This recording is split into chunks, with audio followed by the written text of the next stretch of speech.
Hello बच्चों, good afternoon, नमस्ते। कैसे हो आप सभी? मैं डिम्पल सैनी आप सभी का स्वागत करती हूँ। ठीक है, शुरू करते हैं हमारा लेक्चर नंबर 3 यहाँ पर।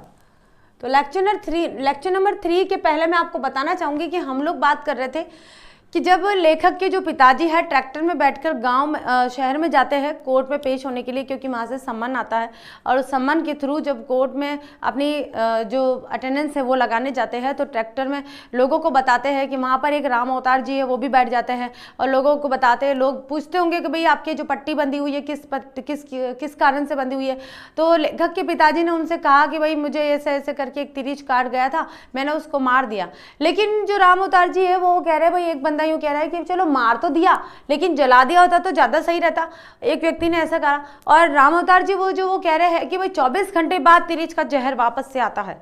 मतलब तिरिच का जहर है 24 घंटे बाद उसका असर हो जाता है और फिर वो कितना प्रभावित होता है वो डिपेंड करता है कि व्यक्ति किस प्रकार का। और एक व्यक्ति ने पहले ही डरा दिया कि जला दिया होता तो शायद ज्यादा अच्छा रहता। मतलब सब अलग अलग अपनी अपनी बातें बता रहे हैं। तो आगे देखिए ट्रैक्टर में और क्या बातें होती हैं। उन लोगों का कहना था कि बहुत से कीड़े मकोड़े और जीव जंतु रात में चंद्रमा की रोशनी में दोबारा जी उठते हैं। चांदनी में जो ओस और शीत होती है उसमें अमृत होता है। और कई बार ऐसा देखा गया है कि जिस सांप को मरा हुआ समझकर रात में यूं ही फेंक दिया जाता है, उसका शरीर चांद की शीत में भीग कर दोबारा जी उठता है और वह भाग जाता है। फिर वह हमेशा बदला लेने की ताक में रहता है। ट्रैक्टर के लोगों को शक था कि कहीं ऐसा ना हो कि रात में जी उठने के बाद तिरिच पेशाब करके उसमें लौट जाए। ऐसा हुआ तो 24 घंटे बीतते बीतते ठीक उसी घड़ी के आने पर तिरिच का जानलेवा जहर पिताजी पर चढ़ना शुरू हो जाएगा। अब देखिए यहाँ पर जो बातें हो रही है और भी ज़्यादा डरावनी हो रही है। लेखक के पिताजी को डराया जा रहा है, वो डर रहे, हालांकि बहुत ज़्यादा स्ट्रिक्ट थे, बहुत ज़्यादा गंभीर व्यक्ति थे, हर किसी से इतनी बातचीत नहीं कर रहे थे। लेकिन क्योंकि तिरिच ने काट लिया था, लेखक को भी ऐसा लग रहा था कि शायद जो स्वप्न है उनका, स्वप्न में तिरिच उनका पीछा कर रहा है। ठीक है, और पीछा करते करते उन्होंने देखा कि जो तिरिच से मैं भाग रहा हूँ वो तिरिच कौन है। यहाँ पर मैंने आपको पहले ही बता दिया था, कल भी बताया था मैंने आपको। तिरिच की संज्ञा जो है उन मनुष्य के लिए है जो सीधे साधे लोगों को दिग्भ्रमित कर देते हैं, उनके साथ अमानवीय व्यवहार करते हैं। उन लोगों की तरफ तिरिच का संकेत जाता है कि जिस प्रकार से तिरिच एक सीधे साधे व्यक्ति को मतलब अपने धीरे धीरे चढ़ने वाले जहर के अनुसार मार देता है, वैसे ही गाँव से आने वाले सीधे साधे व्यक्ति जो शहर में जाते हैं, शहर के लोग और शहर की जो आबो हवा है उनको उनका सर्वनाश कर देती है। ठीक है, आगे देखिए। उन लोगों ने सलाह भी दी कि पिताजी को वहीं से वापस लौट जाना चाहिए और अगर संयोग से उस तिरिच की लाश उसी जगह पड़ी हो तो उसे अच्छी तरह जलाकर राख कर देना चाहिए। लेकिन पिताजी ने उन्हें बताया कि पेशी कितनी जरूरी थी। ये तीसरा सम्मन था कि मतलब अदालत का तीसरा बुलावा था। जब वे जा रहे थे 2 बुलावों में नहीं गए थे, अगर नहीं गए तो उनको फिर जेल में डाल दिया जाएगा। अगर इसी बार भी वह अदालत में हाजिर न हुए तो गैर जमानती वारंट निकलने का डर था। पेशी भी हमारे उसी मकान को लेकर थी जिसमें हमारा परिवार रह रहा था। वकील को पिछले 2 बार की पेशी में फीस भी नहीं दी जा सकी थी और कहीं अगर उसने लापरवाही दिखला दी और जज सनक गया तो वह हमारी कुड़की डिक्री भी करवा सकता था। कुड़की का मतलब होता है कुर्की का मतलब होता है नीलामी। मतलब नीलामी की डिक्री भी पारित करवा देगा, मतलब नीलामी का आदेश वो दे देगा। कुड़की का मतलब क्या होता है? नीलामी। यानी कि हमारा जो मकान है वो नीलाम हो जाएगा और हम बेघर हो जाएंगे। इस डर के कारण जो लेखक के पिताजी है वो अपने घायल पैर के साथ में भी शहर जाने के लिए तैयार थे, क्योंकि उनको अदालत में पेश होना था। ठीक है, विचित्र स्थिति थी। विचित्र यानी बहुत अजीब सी। विचित्र का मतलब होता है अजीब। क्या करें, कुछ लोग कह रहे हैं कि भाई तिरिच ने काटा है तो देख कर आओ, तुमने जहां पर तिरिच को मारा था वहां पड़ा है क्या? पड़ा है तो उसको जला देना तो उसका असर कम होगा। तो अब ये भी बात है कि भाई शहर से अदालत से सम्मन आया था, तीसरी बार सम्मन था, जाना भी जरूरी था। अगर नहीं गए, वकील से बात संभली नहीं गई तो भाई हमारा जो मकान है वो नीलाम हो जाएगा, फिर क्या करेंगे? तो लेखक के पिताजी ने शहर जाना ही मुनासिब समझा, सही समझा कि अगर पिताजी उस तिरिच की लाश को जलाने के लिए ट्रैक्टर से उतरकर वहीं से गांव लौट आते तो गैर जमानती वारंट के तहत वे गिरफ्तार कर लिए जाते और हमारा घर हमसे छीन जाता, अदालत हमारे खिलाफ हो जाती। लेकिन पंडित राम अवतार एक वैद्य भी थे। क्या बता? वैद्य कौन होते हैं? चिकित्सक।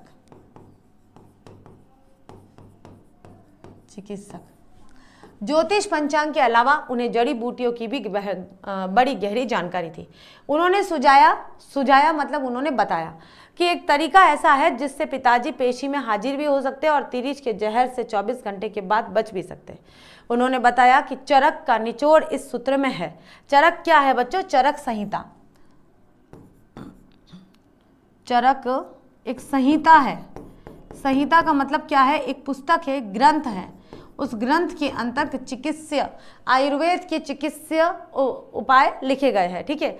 चरक का निचोड़ इस सूत्र में है कि विष ही विष की औषधि होता है, कि जहर ही जहर को काटने वाला होता है।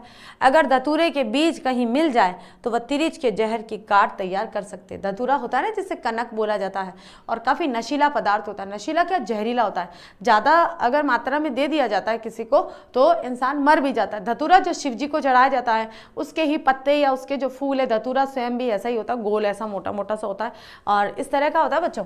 ऐसा गोल होता है और ऐसे डॉट डॉट डॉट डॉट लगे हुए होते हैं और ऐसे है ना, ऐसे पूरे में ऐसे ऐसे रेखाएं निकली हुई रहती है, कांटे कांटे कांटे, उसे ग्रीन कलर के कांटे निकले हुए रहते हैं। उसको क्या बोला जाता है? धतूरा बोला जाता है। तो धतूरे के बीज कहीं मिल जाए, उसके अंदर बीज भी होते हैं, अगर वो बीज मिल जाए और बीजों का जो रस है अगर इस घाव पर लगाया जाए तो हो सकता है तो तिरिच का जो जहर है वो थोड़ा सा कम हो जाए। अगले गांव सावतपुर में ट्रैक्टर रोक दिया गया। अब भाई सबने सोचा कि देखते हैं यहाँ से कोई जंगल में हमें कोई धतूरे के बीज मिल जाए तो हम ये उपाय कर ले तो ये बच जाएगा। एक तेली के खेत में धतूरे के पौधे आखिरकार खोज निकाले। तेली कौन होता है? जो तेल निकालने का काम करता है, जो घानी का काम करता है। तिल का तेल निकालता है, सरसों का तेल निकालता है, सब मूंगफली का निकालता है, सोयाबीन का निकालता है। जो घानी का काम करता है ना, उसे तेली कहा जाता है। और तेली खेत में अपने तेल वाले बीजों को उगाते भी है। तो ऐसे ही धतूरे का भी तेल निकाला जाता है। तो उसके खेत में धतूरे के बीज, जो धतूरे का पौधा है वो मिल गया और वहां से बीज निकाल लिए। धतूरे के बीजों को पीस कर उसे तांबे के पुराने सिक्के के साथ उबाल कर काढ़ा तैयार किया गया। काढ़ा बहुत कड़वा था, इसलिए उसे चाय में मिलाया गया और पिताजी को वह पिला दी गई। इसके बाद सभी निश्चिंत हो गए। एक बहुत बड़े खतरे से पिताजी को निकालने की कोशिश हो रही थी कि भाई, क्योंकि राम अवतार जी जो थे वो वैद्य भी थे, वो जानते थे चरक संहिता में क्या उल्लेख किया गया है। तो इस तरह से उन्होंने धतूरे के बीजों को पीस कर काढ़ा बनाया और काढ़ा बनाकर चाय में मिलाकर लेखक के पिताजी को पिला दिया। वैसे मुझे तिरिच के बारे में तीसरी बात भी पता थी, जो पिताजी के जाने के कई घंटे बाद अचानक याद आई थी, और यह बात सांप की उस बात से मिलती जुलती थी जिसके फलस्वरूप आगे चलकर कैमरे का आविष्कार हुआ था। कि कैमरे का आविष्कार क्यों हुआ था भाई? इस कारण से, जो कारण था उस कारण का लेखक को पता चल गया। माना यह जाता है कि अगर कोई आदमी सांप को मार रहा हो तो अपने मरने से पहले वह सांप अंतिम बार अपने हत्यारे के चेहरे को पूरी तरह से बहुत गौर से देखता है। बिल्कुल कहा जाता है ना कि बहुत गौर से देख लेता है, और बाद में जब उसको बिना जलाए छोड़ दिया जाता है और उसी सांप की प्रजाति का कोई जीव जंतु आया और उसकी आंखों में अगर देखता है तो उसी की आंखों में उस व्यक्ति का चेहरा दिखाई दे जाता है जिसने उस सांप को मारा है। वो उसको अच्छे से देख लेता है। ठीक है। अब भाई जो दूसरे उसके जो सगे संबंधी होते हैं सांप के, फिर वो बदला लेने के लिए जाते हैं। नागिन जो होती है बदला लेती है। ठीक है, फिल्में भी आपने देखी होगी। आदमी उसकी हत्या कर रहा होता है और सांप टकटकी बांध कर उस आदमी के चेहरे की एक एक बारीकी को अपनी आंख के भीतरी पर्दे में दर्ज कर दे रहा होता है। सांप की मृत्यु के बाद सांप की आंख के भीतरी पर्दे पर उस आदमी का चित्र स्पष्ट दर्ज हो जाता है। बाद में आदमी के जाने के बाद उस सांप का दूसरा जोड़ा आकर उस मरे हुए सांप की आंख के भीतर झांकता है और इस तरह वह हत्यारा पहचान लिया जाता है। ठीक है। सारे सांप उसे पहचानने लगते हैं, फिर वह कहीं भी चला जाए उससे बदला लेने की फिराक में वे रहते हैं। हर सांप उसका शत्रु हो जाता है। एक मिनट।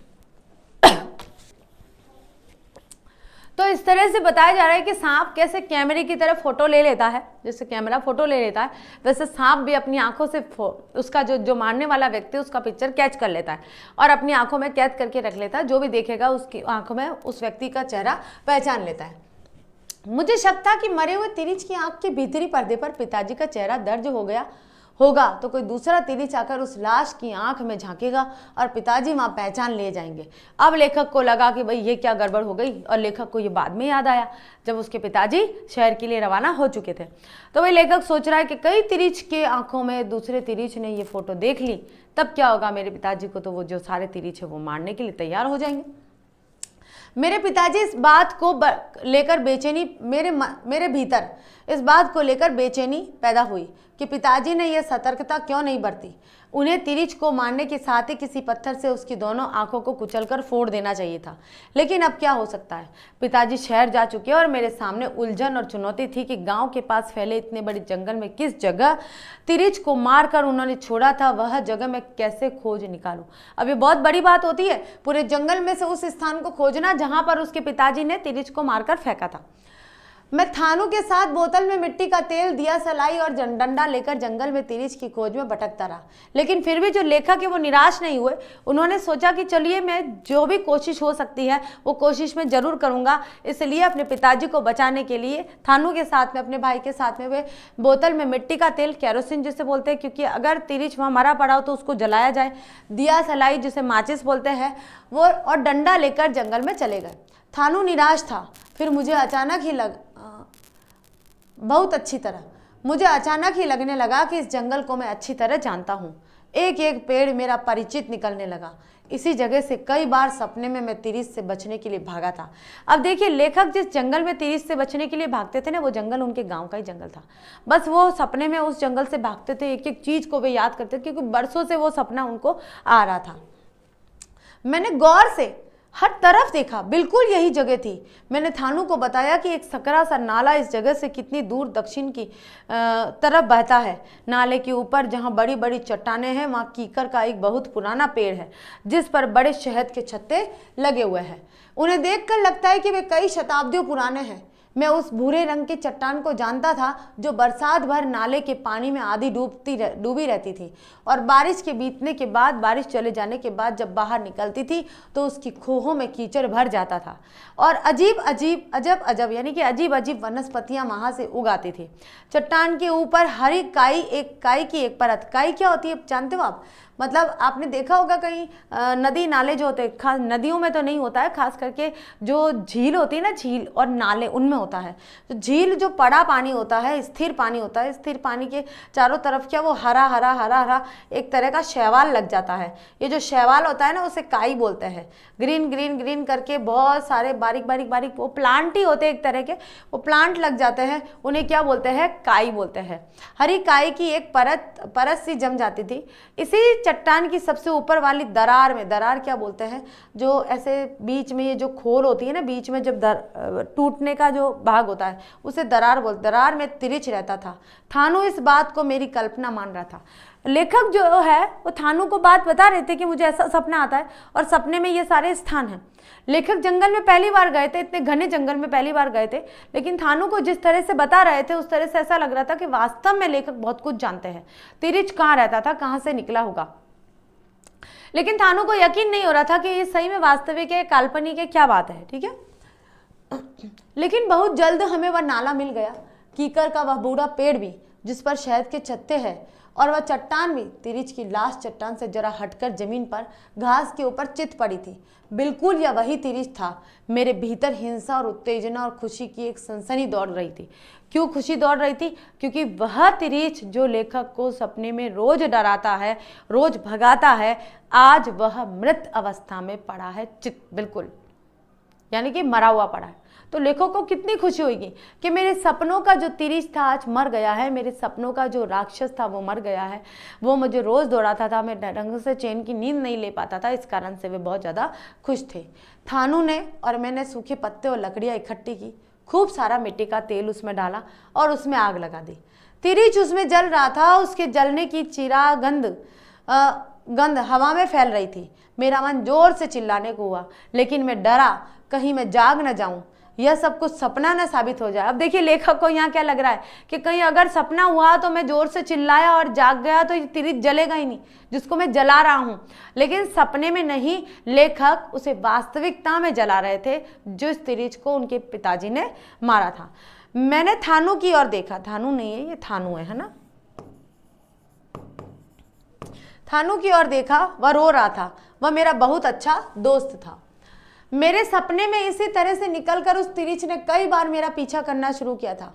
आश्चर्य था कि इतने लंबे अरसे का मतलब क्या होता है? समय से उसके अड्डे को इतनी अच्छी तरह से जानने के बावजूद कभी दिन में आकर मैंने उसे मारने की कोशिश क्यों नहीं की थी। लेखक ने कभी उससे मारने की कोशिश नहीं कि मैं दिन में आके कभी उसे मार दूं जो मेरा पीछा करता है, लेकिन कभी कोशिश नहीं की। लेकिन आज पिताजी की बारी आई और पिताजी को बचाने के लिए, क्योंकि पिताजी एकमात्र पूरे घर का सहारा थे, अगर पिताजी नहीं है तो फिर उनका जीवन सब समाप्त हो जाएगा, खत्म सा हो जाएगा। इस कारण से जो लेखक है जंगल में जाते हैं, लकड़ी इकट्ठी करते हैं, मिट्टी का तेल ले जाते हैं, दिया सलाई ले जाते हैं और वहां पर तीरिज को जलाते हैं। मैं आज बेतहाशा खुश था, बेतहाशा बहुत ज्यादा, अत्यधिक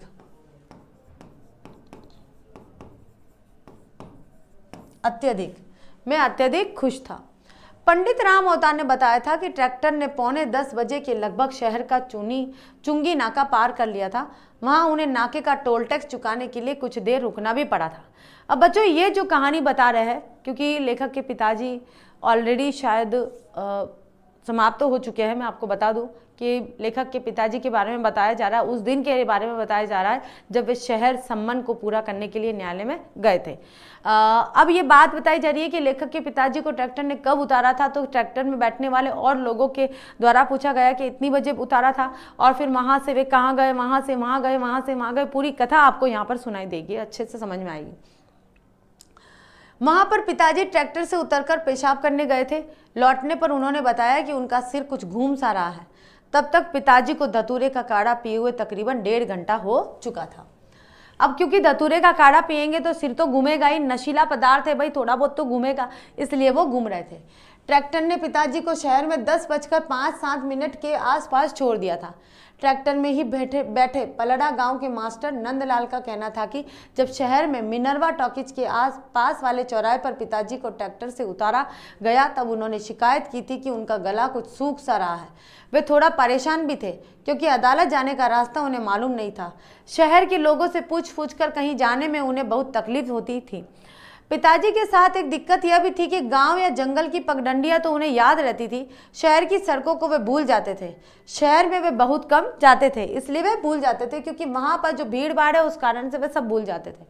जाना ही पड़े तो अंतिम समय तक वे टालते रहते थे, जब तक जाना बिल्कुल ही जरूरी क्यों न हो जाए। अब इस बार भी जब तीसरी बार सम्मन आया तब वह गए, क्योंकि 2 बार वे टालते रहे कि मुझे नहीं जाना, क्योंकि शहर जाना उनको पसंद नहीं था, तो दोनों बार वो टालते गए। तीसरी बार जब वे गए तो उनके साथ कुछ ऐसी घटना हुई जिसका उल्लेख यहाँ पर किया जा रहा है।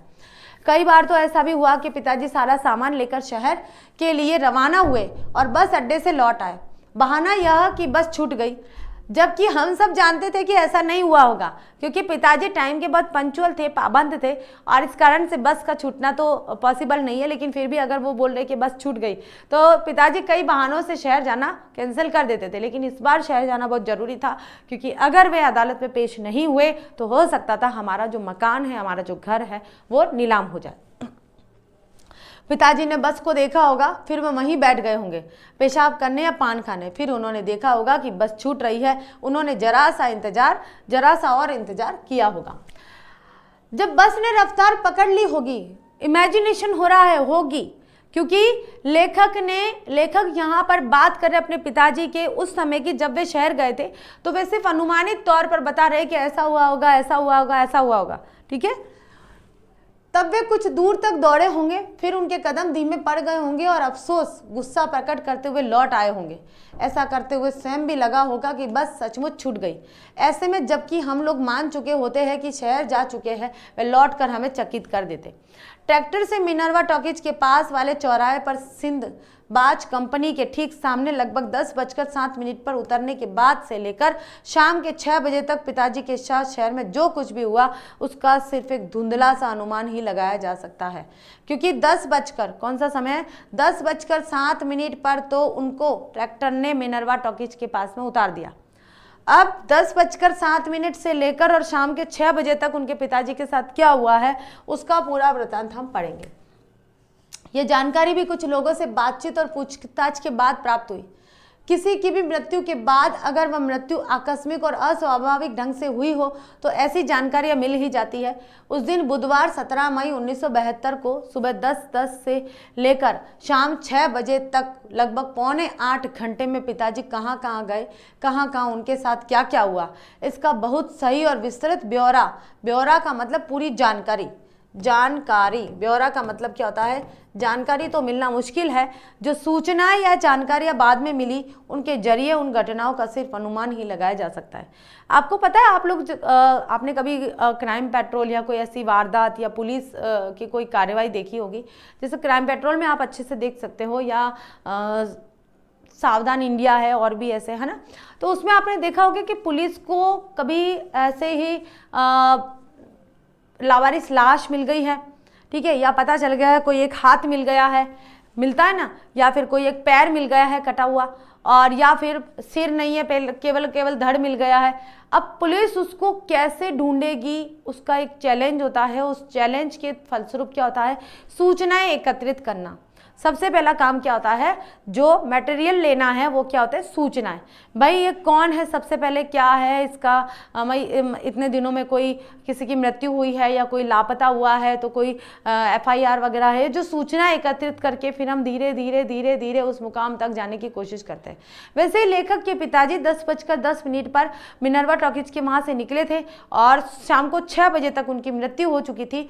तो ये जो 8 घंटे हैं, इन 8 घंटों में उनके पिताजी के साथ क्या हुआ है, तो मृत्यु के बाद जब लेखक शहर गए होंगे, वहाँ पर अचानक एक व्यक्ति की मृत्यु हुई है, तो सभी लोग जानते हैं कि भाई हाँ, इस व्यक्ति को मैंने यहाँ देखा था, अरे इस व्यक्ति को मैंने यहाँ देखा था, अरे इस व्यक्ति को मैंने यहाँ देखा था। कोई ना कोई 100 में से एक व्यक्ति तो कोई ऐसा होता ही है जो व्यक्ति जो थोड़ा बहुत जानता हो कि हाँ ये व्यक्ति मैंने देखा था, ये ऐसा, और कोई अजीब सी हरकतें कर रहा है, कोई अलग सा व्यवहार कर रहा है, तो उसको तो स्पेशली आप माइंड में रखोगे, थोड़ी देर के लिए आपके पूरे मस्तिष्क में वो फिट हो जाता है।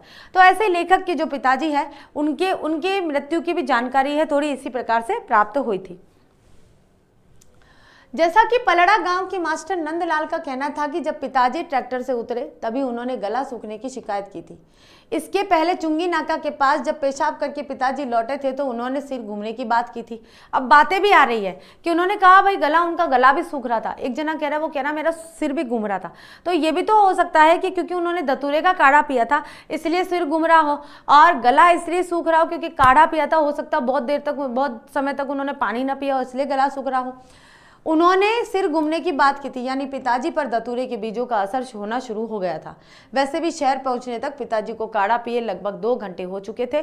मेरा अनुमान है कि उस समय पिताजी को प्यास बहुत लगी होगी। गला भिगोने के लिए वे किसी होटल या ढाबे की तरफ गए होंगे।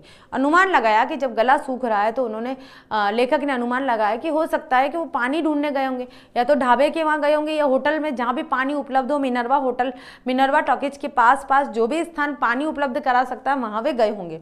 लेकिन जैसा कि मुझे उनके स्वभाव के बारे में पता है, वे वहां कुछ देर तक खड़े रहे होंगे और फिर एक गिलास पानी मांगने का फैसला न कर सके होंगे कि वे किसी से मांग कर चीजें नहीं लेना चाहते थे।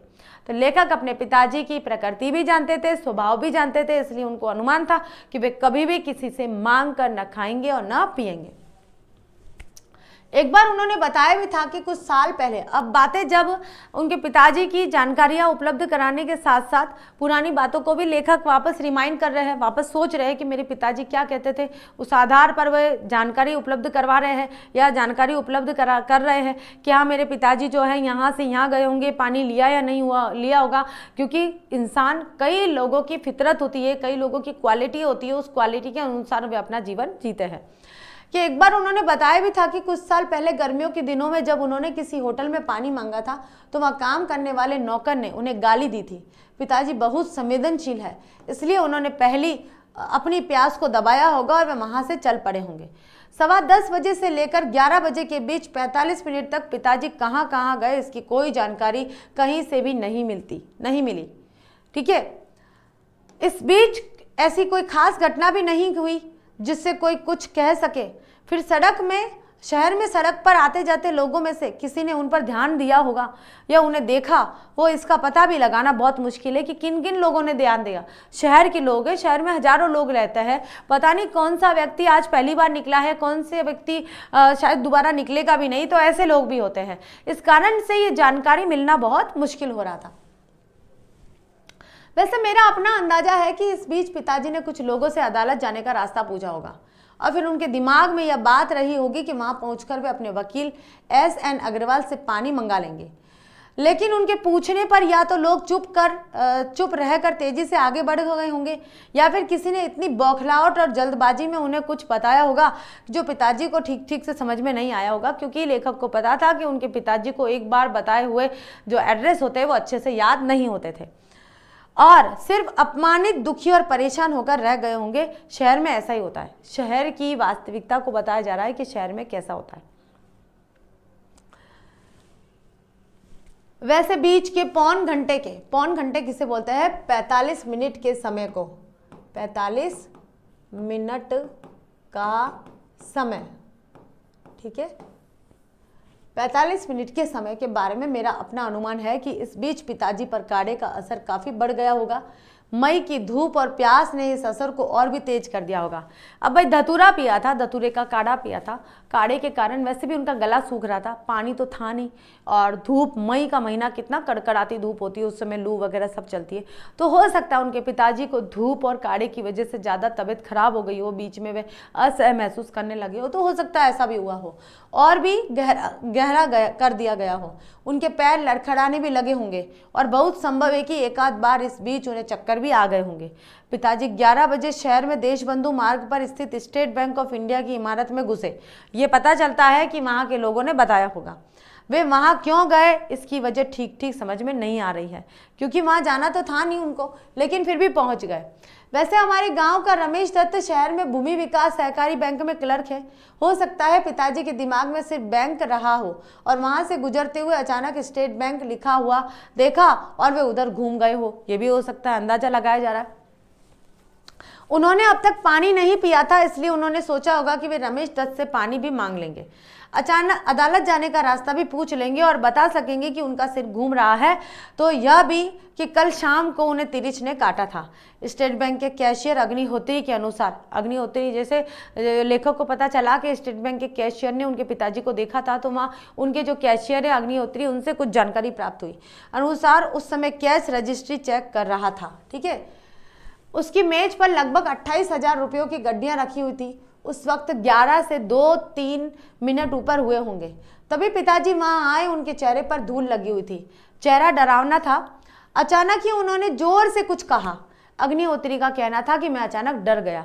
हो सकता है उसके लेखक के जो पिताजी है उनको चक्कर वगैरह आ गए हो, बोलने की क्षमता नहीं हो, इसलिए उन्होंने जोर से चिल्ला कर कहा, और जो कैशियर थे अग्निहोत्री शायद वो डर गए। अमूमन का मतलब होता है अधिकतर। ऐसे लोग बैंक के इतने भीतर कैशियर के टेबल तक नहीं पहुंच जाते। मतलब कि कैशियर तक पहुंचने के लिए आपको बहुत सारे स्टेप फॉलो करने होते हैं कि भाई आपको पहले तो मेन गेट में गार्ड्स के पास में आपका जो भी OTP आता है उसको लेकर फिर अटेंड होना पड़ता है। तो बैंक में आप एंट्री करते हो, उसके लिए आपको अपना आधार कार्ड वगैरह भी दिखाना होता है। अचानक से आप वहाँ तक नहीं पहुँचते हो, क्योंकि अगर आपको कुछ पैसा जमा कराना है या फिर आपको पैसा लेना है तो आप जा सकते हो। तो अचानक से जो लेखक के पिताजी डायरेक्टली वहाँ चले गए और जोर से चिल्लाने लगे। अग्निहोत्री का कहना यह भी था कि अगर वह पिताजी को एक आध मिनट पहले से अपनी ओर आता देख लेता तब शायद नहीं डरता, लेकिन अचानक टेबल पर ही आ गए तो एकदम जो वो कैशियर थे ना वो घबरा गए। लेकिन हुआ यह कि पूरी तरह से कैश रजिस्टर के हिसाब किताब में डूबा हुआ था। तभी अचानक ही पिताजी ने आवाज़ निकाली और सिर उठाते ही उन्हें देखकर वह डर गया और चीख पड़ा। उसने घंटी भी बजा दी, लोगों को बुलाने के लिए। जो कैशियर थे उसने बैंक के चपरासियों, 2 चौकीदारों और दूसरे कर्मचारियों के अनुसार अचानक ही कैशियर की चीख और घंटी की आवाज़ से वे सब चौंक गए, उस तरफ दौड़े और तब तक नेपाली चौकीदार थापा ने पिताजी को दबोच लिया था, मारता हुआ कॉमन रूम की तरफ ले जा रहा था। एक चपरासी रामकिशोर, उसकी उम्र 45 के आसपास थी, ने कहा कि उसने समझा कि कोई शराबी दफ्तर में घुस आया है या पागल है, और चूंकि उसकी ड्यूटी बैंक के मुख्य दरवाजे पर थी इसलिए ब्रांच मैनेजर उसे चार्जशीट कर सकता था। इसलिए उसने लेखक के पिताजी को दबोच कर और वहां से बाहर निकालने की कोशिश की।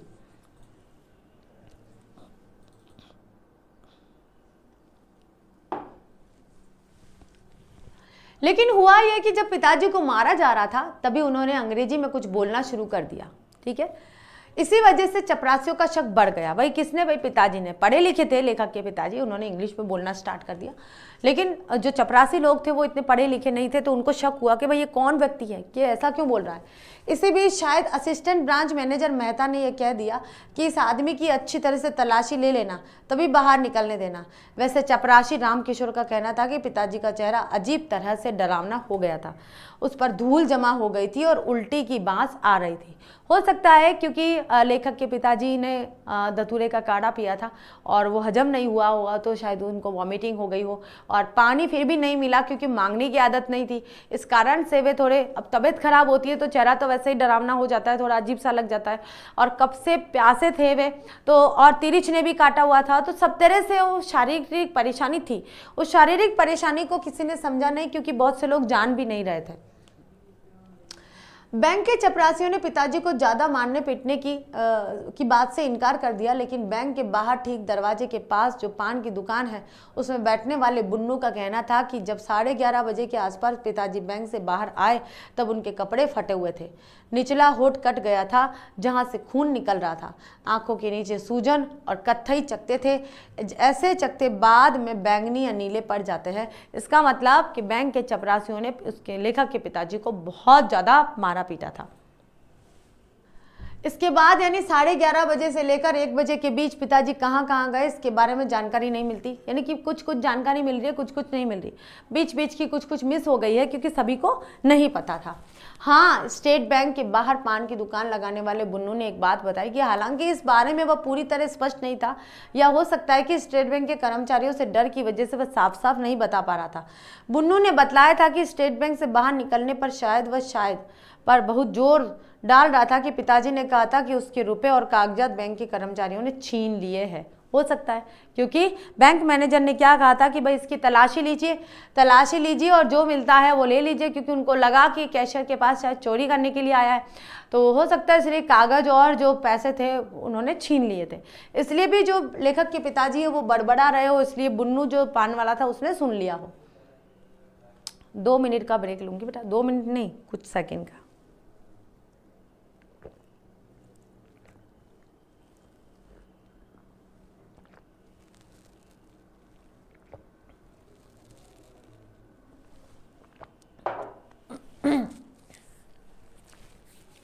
चलिए, लेकिन बुन्नू का कहना था कि हो सकता है पिताजी ने कोई बात कही हो क्योंकि वे ठीक से बोल नहीं पा रहे थे, उनका निचला होठ काफी कट गया था, इसलिए जो बोल रहे हो वो स्पष्ट सुनाई नहीं दे रहा हो, ऐसा भी हो। मुंह से लार भी बह रही थी और उनका दिमाग भी सही नहीं था। मेरा अंदाजा है कि इस समय तक पिताजी पर काढ़े का असर बहुत ज्यादा हो चुका था। हालांकि पंडित राम अवतार इस बात से इनकार करते हैं कि उनका कहना था कि धतूरे के बीज तो होली के दिनों में भांग के साथ भी ओगोटे जाते हैं, लेकिन कभी ऐसा नहीं होता कि आदमी पूरी तरह से पागल ही हो जाए, ऐसा नहीं हो सकता है। उन्होंने शायद एक आध बार सोचा भी होगा कि वापस स्टेट बैंक जाकर अपने कागजात को तो कम से कम मांग कर लाए, फिर ऐसा कहने की उसकी हिम्मत ही नहीं पड़ी होगी। वे डर गए होंगे, उन्हें उनके जीवन में पहली बार इस तरह से मारा गया था, इसलिए वे ठीक से सोच पाने में सफल नहीं हो पा रहे होंगे। उनका शरीर बहुत दुबला था, मतलब पतले दुबले थे। बचपन से ही उन्हें अपेंडिसाइटिस की शिकायत थी। यह भी हो सकता है कि उस वक्त उन पर काढ़े का असर इतना ज्यादा हो गया कि वे एक चीज पर देर तक सोच भी नहीं पा रहे हो और दिमाग में हर पल पैदा होने वाले छोटे छोटे बुलबुलों जैसे विचारों या नए नए झटकों के वश में आकर इधर उधर से चलते फिरते रहते हो, ऐसा भी हो सकता है। पंडित राव अवतार का मानना है कि या तो तिरिच का जहर उस समय पिताजी के शरीर में चढ़ना शुरू हो गया था या उसका नशा उनके दिमाग तक पहुंचने लगा था, या फिर बहुत संभव है कि जब स्टेट बैंक में पिताजी को थापा चौकीदार और चपरासियों ने मारा पीटा था तब उनके सिर के पीछे की तरफ कोई चोट लग गई हो और उस धक्के से उनका दिमाग सनक गया हो। लेकिन मुझे लगता है कि उस समय तक पिताजी को थोड़ा बहुत होश था और वे पूरी कोशिश कर रहे थे कि किसी तरह वह शहर से बाहर निकल जाएं। शायद रुपए और कागजात बैंक में छिन जाने की वजह से उन्होंने सोचा कि अब यहाँ रहने का कोई मतलब ही नहीं है। लेकिन मैं ये जानता हूं, देखिए बच्चों, ये बातें जो है लेखक अपने अनुसार बता रहे हैं, लेखक ने बाद में शायद जांच पड़ताल करी हो, क्योंकि कोई भी व्यक्ति गुजरा है भाई कहाँ पर उसको इतनी चोट लगी हो। जब लेखक ने अपने पिताजी की लाश भी देखी होगी तब ये भी देखा होगा कहाँ कहाँ चोट लगी है, कैसे कैसे, ये हाल कैसा हुआ। वो तो गए थे भाई अदालत में अपनी पेशी में, और ये जो हाल है ऐसा लग रहा है जैसे कोई युद्ध भूमि में जाकर आया है, ऐसा लग रहा। इस कारण से जो लेखक है वो जांच पड़ताल करने में अभी जुटे हुए हैं। लेकिन मैं ये जानता हूँ, मुझे अच्छी तरह से महसूस होता है कि उनके दिमाग में घर लौट आने और शहर से बाहर निकल जाने की एक बात स्थायी, बार बार कहीं अंधेरे में उभरने वाली, भले ही बहुत क्षीण और बहुत धुंधली बात जरूर रही होगी। वह सोच रहे होंगे बस कैसे भी करके मैं शहर से बाहर निकल जाऊं, चाहे कैसे भी करके मुझे कागज मिले, पैसे ना मिले तो ठीक है, जो भी मिले मुझे, मैं फटाफट से मेरा काम निपटाकर और शहर से बाहर चला जाऊं, क्योंकि शहर से वो थोड़े से डरते थे। पिताजी लगभग 1:15 यानी कि 1:15 1:15 शहर के पुलिस थाना पहुंचे थे। थाना शहर के बाहरी छोर पर सर्किट हाउस के पास बने विजय स्तंभ के पास है। आदर्श यह है कि थाने से बमुश्किल 1 किलोमीटर दूर अदालत पहुंच सकते थे, और समझ में यह नहीं आता है कि पिताजी अगर वहां तक पहुंचे थे तो क्या तब तक उनके दिमाग में अदालत जाने की बात रह भी गई होगी कि उनके कागजात तो सही नहीं रह गए थे। उनके पास तो कागज तो थे ही नहीं, बैंक के चपरासियों ने छीन लिए थे।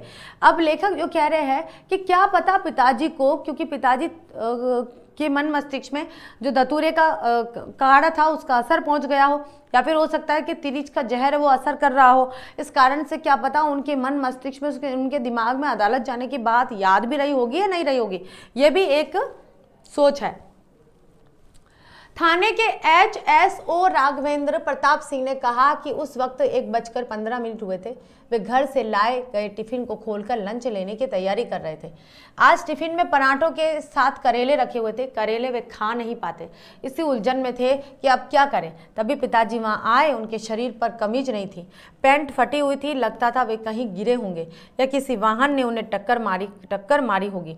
थाने में उस वक्त एक भी सिपाही गजाधर प्रसाद शर्मा मौजूद थे, बस एक ही सिपाही थे। सिपाही का कहना था कि उसने सोचा कि शायद कोई भिखमंगा थाने में घुस गया है। उसने आवाज दी, लेकिन पिताजी तब तक HSO राघवेंद्र प्रताप सिंह की टेबल तक पहुंच चुके थे। HSO ने कहा कि करेलों की वजह से वैसे भी उनका मूड ऑफ था। 13 साल के विवाहित जीवन के बावजूद पत्नी यह नहीं जान पाई थी कि उन्हें कौन सी चीजें बिल्कुल नापसंद हैं। इतनी नापसंद कि वे उन चीजों से घृणा करते थे।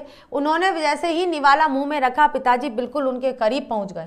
पिताजी के चेहरे और कंधों के नीचे उल्टी लगी हुई थी और उसकी बहुत तेज गंध उठ रही थी। HSO ने पूछा कि क्या बात है, तो जवाब में पिताजी ने जो कुछ कहा उसे समझना बहुत मुश्किल था, क्योंकि वे, उनका होठ कटा हुआ था, वह बोल नहीं पा रहे थे। और सबसे पहले तो वो थोड़े से घायल थे, पानी नहीं मिला था उनको। पानी ना मिलने के कारण भी वे घायल हो रहे थे, और साथ में लोगों के द्वारा जो मारपीट की गई थी, अमानवीय व्यवहार किया था, उस कारण से वे ज्यादा घायल हो चुके थे। HSO राघवेंद्र प्रताप सिंह बाद में पछता रहे थे कि अगर उन्हें मालूम होता कि आदमी बकेली ग्राम का प्रधान और भूतपूर्व अध्यापक है। देखिए लेखक के पिताजी की पदवी देखिए, बकेली गांव के प्रधान थे, वो प्रधान और भूतपूर्व अध्यापक है, तो वे उन्हें थाने में ही कम से कम 2-4 घंटे बिठा लेते, बाहर न जाने देते। लेकिन उस समय उन्हें लगा कि यह कोई पागल है। उन्हें खाते हुए देखकर यहाँ तक घुस आया, इसलिए उन्होंने सिपाही गजाधर शर्मा को गुस्से में आवाज दी। सिपाही पिताजी को घसीटता हुआ बाहर ले गया। गजाधर शर्मा का कहना था कि उसने पिताजी के साथ कोई मारपीट नहीं की थी। उसने देखा कि जब वे थाने आए थे तब उनका निचला होठ कटा था, ठुड्डी पर कहीं रगड़ा खाकर गिरने से खरोच के निशान थे, कोहनियां छिली हुई थी, वे कहीं न कहीं गिरे जरूर थे।